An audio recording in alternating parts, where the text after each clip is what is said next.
একটা নির্দিষ্ট ঠিকানা থেকে আরেকটা নির্দিষ্ট ঠিকানায় পাঠানোর জন্য পার্সেল?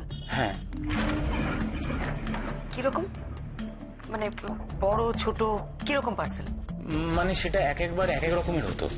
আচ্ছা, বেশ কয়েকবার এরকম হওয়ার পর অমিতদাই একদিন বলল যে কেসটা কি বলো তো গুরু, এই একই অ্যাড্রেসে এরা কি এত পাঠায়? কারা যে এরা? কলকাতার মধ্যেই অ্যাড্রেস কাছাকাছি, অথচ পার্সেলের মাল পাঠানোর মানেটা কি? কত পার্সেলই তো আসছে অমিতদা, সব কটা কেস জানতে গেলে তো চাকরিটাই যাবে। আমার কি মনে হয় জানো, আমার মনে হয় কেউ বোধহয় রোজ পার্সেলে একটা করে কাটা মুন্ডু পাঠায়। কাটা মুন্ডু? হ্যাঁ, একটা ছুঁড়ে দেখেছিলাম জানো ফিল্মে, ব্যাপার একদম সেম ব্যাপার একদম।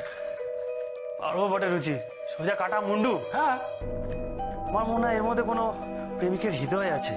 এই সমস্ত কিচ্ছু নেই, দের ইজ অনলি কাটা মুন্ডু।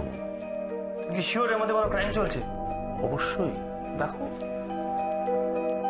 সেটা খুলে দেখলে হয় না? দেখবে মানে? আরে চাকরি তো বন্ধ হয়ে যাবে। আরে দূর, কেউ জানতে পারলে তো সেটা হবে।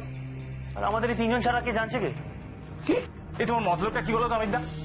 ভেরি সিম্পল, পার্সেলটা যেমন আছে ঠিক সেরকমই আমরা খুলে আবার দেখে বা পাঠিয়ে দেবো।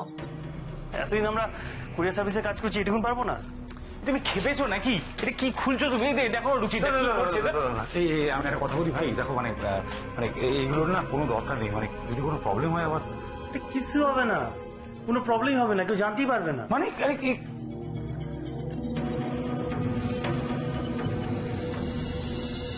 স্যার এই সব কিছু হয়ে যাওয়ার পর অমিতদা আমাদের কোনো কথা শুনলো না।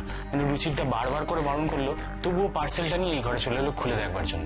তারপর আমরাও এক্সাইটেড হয়ে গিয়ে আমরাও ওনার সাথে সাথে এলাম দেখবার জন্য। তখন কটা? রাস হওয়ার শুরু হবার ঠিক আগে। আচ্ছা, ওই ঘরে যে ছেলেটিকে দেখলাম ও সেদিন ছিল না? না, ও সেদিনকে আসেনি, আমরাই ছিলাম।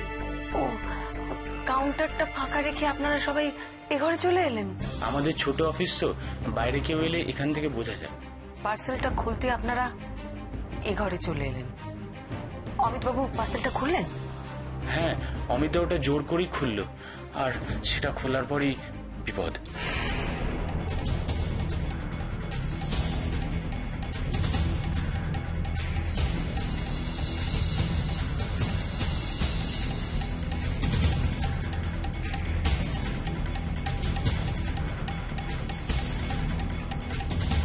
বিপদ?